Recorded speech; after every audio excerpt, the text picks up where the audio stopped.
அன்பே தெய்வம். நண்பர்களே, எப்பெல்லாம் வாய்ப்பு இருக்குதோ மொட்டை மாடியில் போய் மல்லாக்க படுத்துட்டு வானத்தை ஆகாயத்தை பார்த்தீங்கன்னா கொஞ்சம் நேரம் பார்த்துட்டு இருந்தால் தான் தெரியும், நட்சத்திரங்கள் எல்லாம் நகர்ந்து போயிட்டே இருக்கும். ஆக்சுவலாக நட்சத்திரங்கள்லாம் நகர்ந்து போகலை, பூமி தன்னைத்தானே சுத்துறனால அது நகர்ந்து போகிற மாதிரி தெரியுது. கொஞ்சம் நேரம் படுத்துட்டு பார்க்கும் பொழுது தான் இந்த வானம் எவ்வளோ பெருசு, எத்தனை கோடி நட்சத்திரங்கள், அதில் பூமிங்கிறது இத்தினூண்டு, அந்த பூமியில் நாம் இத்தினூண்டு. ஆனால் நான் யார் தெரியுமா, எங்கள் அப்பா யார் தெரியுமா, நான் என்ன ஜாதி தெரியுமா, எனக்கு எவ்வளோ பணம் இருக்குது தெரியுமா அப்படின்னு ஒரு ஆணவமாக திமுறாக சுற்றிட்டு இருக்கோம். அங்கே மொட்டை மாடியில் இப்போல்லாம் ஏன் அப்படி இருக்கிறோம்னா, ரூம்குள்ளேயே இருக்கிறோம், செல்ஃபோனை பார்த்துட்டே இருக்கிறோம், நம்ம என்ன சைஸுன்னு கூட தெரில. ஃப்ரீயாக இருக்கும் பொழுது மொட்டை மாடியில் போய் மல்லாக்கப்படுத்திட்டு வானத்தை பாருங்கள், ஹியூஜ் வாஸ்ட். இந்த உலகம் நமக்கு புரியும், விண்ணியல் புரியும். வெறுங்கண்ணில் நட்சத்திரங்களை பார்க்கலாம். நட்சத்திரம்னா புள்ளி புள்ளியாக இருக்கு இல்லைங்களா, ஸ்டார், அது கிடையாது.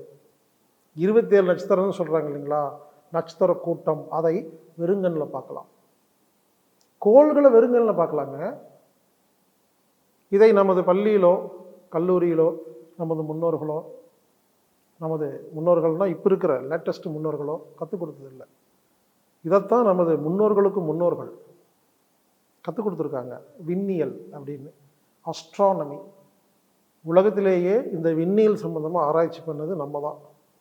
தெளிவாக கிளியராக உங்களுக்கு அதை கற்றுக்கணுங்கிற ஆசை இருந்தால், பூமி தன்னைத்தானே சுற்றி கொண்டு சூரியனை சுற்றி வருது இல்லைங்களா, அதே மாதிரி சூரியன் தன்னைத்தானே சுற்றி கொண்டு ஒரு புள்ளியை சுற்றி வருது. இந்த மாதிரி நிறைய சூரியன் இருக்கு. இது ஒரு குடும்பம். அதுக்கப்புறமா அந்த மாதிரி நிறைய யுகங்கள் இருக்கு. இப்படி கரங்கள் பெருவெடிப்புன்னு ஏகப்பட்ட விஷயம் இருக்கு. இதெல்லாம் கற்றுக்கணும்னா மகர சங்கராந்தி, சமநாள், மேல் நோக்கு நாள், கீழ் நோக்கு நாள் இப்படின்னு எல்லாம் சொல்கிறாங்க. யாருக்குமே தெரில. இந்த டெய்லி கேலண்டரில் பார்த்தீங்கன்னா என்னமோ எழுதி வச்சுருப்பாங்க, சத்தியமாக யாருக்கும் ஒன்றுமே புரியாதுங்க. அதில் இருக்கிற 3 தான் புரியும், மாதம், வருஷம், தேதி. இதை தவிர எதுவுமே தெரியாது.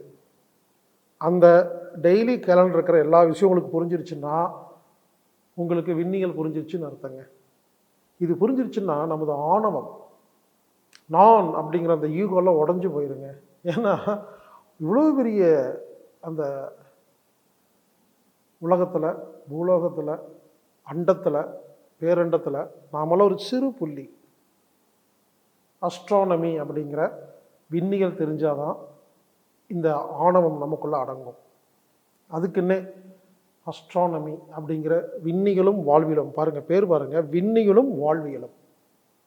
விண்ணிகள் தெரிந்தால் வாழ்வியல் தெரியும். வாழ்வியல் ஒழுங்காக இருக்க வேண்டும் என்றால் விண்ணில் தெரிந்து கொள்ள வேண்டும். பொள்ளாச்சியில் ஆழியாரில் திரு ரவிச்சந்திரன் ஐயா அவர்கள் இது சம்பந்தமாக மிகப்பெரிய ஆராய்ச்சி செய்து பொதுமக்களுக்கு அதெல்லாம் கற்றுக் கொடுத்துட்ருக்கிறாரு. உங்களது தேவைக்காக ஜூன் மாதம் 10, 11 2 நாள் நேரில் வந்தீங்கன்னா ஆழியாரில் இயற்கை சூழ்நிலையில் அவரது விண்ணியல் ஆராய்ச்சி கூட்டத்தில் 2 நாள் வகுப்பு, நேரடி வகுப்பு. ஜூன் 10, 11 2 நாள் அங்கேயே தங்கணும். தங்கிறது, சாப்பாடு எல்லாமே அங்கே, ட்ரைனிங், படுத்துட்டு மேலே பார்த்து எல்லாம் நைட்டு ஃபுல்லாக கற்றுக் கொடுப்பார். வாருங்கள் நண்பர்களே, வந்து விண்ணியலும் வாழ்வியலும் நேரடியாக வந்து கற்றுக்கொள்ளுங்கள். இது என்ன தான் பேசிகிட்டு இருந்தாலும் ஒரே முறை நேரில் வாங்களேன், எல்லாமே புரிஞ்சிடும். இந்த வகுப்பு கட்டணம், தங்கிறது, சாப்பாடு எல்லாமே சேர்த்து ரூபாய் 500, 2 நாள் கிளாஸ். இதுக்கு நீங்கள் புக் பண்ணிவிட்டு வாங்க. 8870666966 தொலைபேசியில் தொடர்பு கொண்டு புக் பண்ணிவிட்டு நேரில் வாங்க. விண்ணியல் கற்றுக்கொள்ளுங்கள், வாழ்வியல் கற்றுக்கொள்ளுங்கள். இப்படிக்கு ஹீலர் பாஸ்கர்.